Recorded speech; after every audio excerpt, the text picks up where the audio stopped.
Hello all, అందరికీ నమస్కారం అండి. Welcome back to my channel. So ఈరోజు నేను చేయబోయే బ్లాగ్ ఏంటంటే, సో సమ్మర్లో లాస్ట్ వెకేషన్ అయితే మా ఊరు వచ్చామండి. సో నేనైతే బిజినెస్ స్టార్ట్ చేసినప్పటి నుంచి పిల్లల్ని ఎక్కడికి తీసుకెళ్ళలేకపోయాను. సో ఈ వెకేషన్కి లాస్ట్ సమ్మర్ వెకేషన్ తీసుకొద్దామని ప్లాన్ చేసుకొని 3 డేస్కి వచ్చేసాము ఊరికి. అండ్ ఈరోజు మా విలేజ్ అంటే మా అందమైన చిత్తూరు జిల్లా ప్రత్యేకతలు మరియు మా సమ్మర్ లాస్ట్ వెకేషన్ ఎలా ఎంజాయ్ చేశాము ఈ బ్లాగ్లో చేయబోతున్నాను. సో చిత్తూరు జిల్లా అంటే కేవలం ఒక జిల్లా మాత్రమే కాదండి, ఎన్నో ప్రసిద్ధ ఆలయాలు, ప్రకృతి అందాలు, చారిత్రక ప్రదేశాలు చాలా ఉన్నాయి. అంటే సో నేనైతే మ్యారేజ్ చేసుకున్నప్పుడు నాకేం తెలియదండి చిత్తూరులో ఏముంది విలేజ్ అనుకునేదాన్ని. బట్ చిత్తూరు అనేది చాలా స్పెషల్ అండి. నాకైతే రీసెంట్గా నేనైతే చిత్తూరు మొత్తం ఎక్స్ప్లోర్ చేశాను అండ్ చుట్టుపక్కల ఉన్న టెంపుల్స్ అన్నీ విజిట్ చేశాను. సో విజిట్ చేసినాక, నేచర్ని ఎంజాయ్ చేసినాక రీసెంట్గా నాకు అర్థమైంది అసలు చిత్తూరు అంటే ఎంత స్పెషలో. సో నాకైతే చాలా పీస్ఫుల్గా ఉంటుందండి మా విలేజ్ వచ్చినాక. మా విలేజ్లో ఈ సమ్మర్ వెకేషన్ మేము ఎలా కంప్లీట్ చేసామో మీరే చూడండి.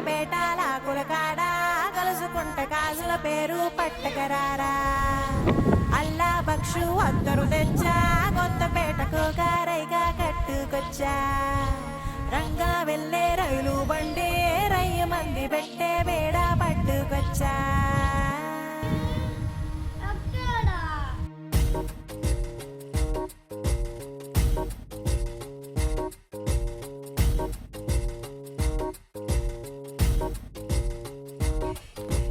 నిద్ర చాలని బద్ధకమల్లే ఉళ్ళిరిచింది ఆకాశం.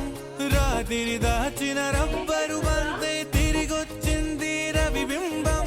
వెలుతురు మోస్తూ దిగి వస్తున్నది గాల్లో గువ్వల పరివారం. సెల్యూట్ చేసే సైనికులల్లే స్వాగతమంది పచ్చదనం. మౌనంగా ధ్యానంలో ఉంది మాగాణం. చిట్టి పట్రంగి పిట్టల టిక్కు టిక్కు కొమ్మరమ్మల్ల మైనాల కుక్కు కుక్కు. ఇది పల్లెకి తెలిసిన మెలోడీయా.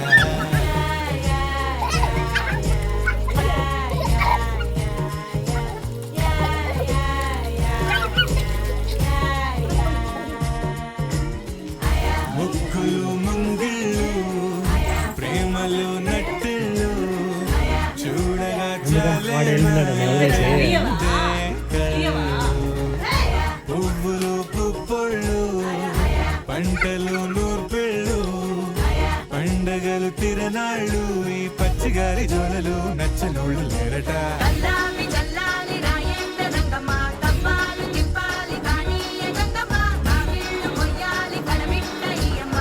ఓకే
సో చూసారు కదండి మన చిత్తూరు అతి దగ్గరలో ఎన్ని ఫేమస్ ప్లేసెస్ ఉన్నాయో.